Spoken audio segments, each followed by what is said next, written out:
These are scenes from inside Iran over the past few days. People out on the streets of the capital city, clapping and shouting in Farsi.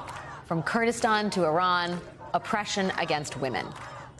In the northern city of Sari, women throwing headscarves into a bonfire outside of City Hall.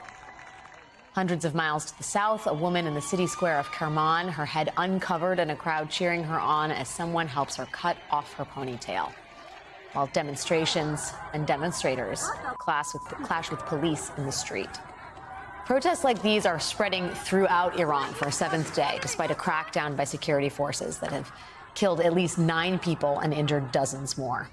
Iranians are experiencing a near total internet blackout, and apps like Instagram and WhatsApp, ones that demonstrators use to organize protests, have widespread outages.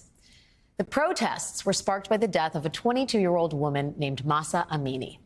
She died last week while she was in the custody of Iran's morality police, who enforce Iran's ultra-conservative dress code that has been in place since the 1979 revolution. Amini was detained allegedly for having some hair visible under her headscarf. Police say Amini was taken to a station for, quote, justification and education. A few hours later, her family was told she was hospitalized and in a coma after suffering a heart attack or a stroke. 3 days later, she died.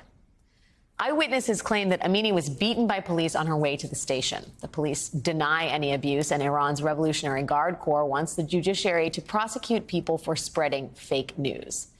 Iranian state TV released this edited video that appears to show Amini in the police station talking to an officer who points toward her clothing before she collapses. Iran's President Ibrahim Raisi, who addressed the UN General Assembly this week, has ordered an investigation into her death, as has the country's judiciary. But there is significant distrust in the government's ability to figure out what happened to Mahsa Amini. Meanwhile, the UN's acting human rights chief is calling for an impartial investigation. And today, the U.S. Treasury sanctioned Iran's morality police and senior security officials, condemning them for abuse and violence against Iranian women and the violation of the rights of peaceful protesters. Joining me now to talk about the situation in Iran and much, much more is Linda Thomas-Greenfield, U.S. Ambassador to the United Nations. Madam Ambassador, thanks for joining me on set. Thank you for having me. On this busy, busy week. Let's just start first with the sanctions that were announced today. There are so many sanctions on Iran at present.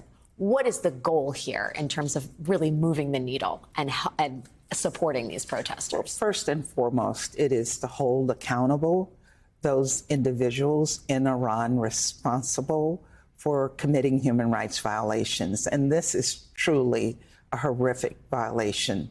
The killing of Amini, the blocking of individuals from their ability to protest in the streets. Every Iranian should have the right to protest, and every woman in Iran should have the right to wear what she wants to wear without having to justify themselves to these morality police. For people who don't follow Iran closely, right, I think it bears mentioning that protests like this do not happen often in this country. The last time we saw something like this, widespread protests, was in 2009, 13 years ago, right? Does the U.S. see these protests as meaningful or indicative of a restive population and maybe something more greater down the line? Absolutely. People are frustrated. They are angry. Their ability to be themselves, that has been suppressed by this government and by the morality police.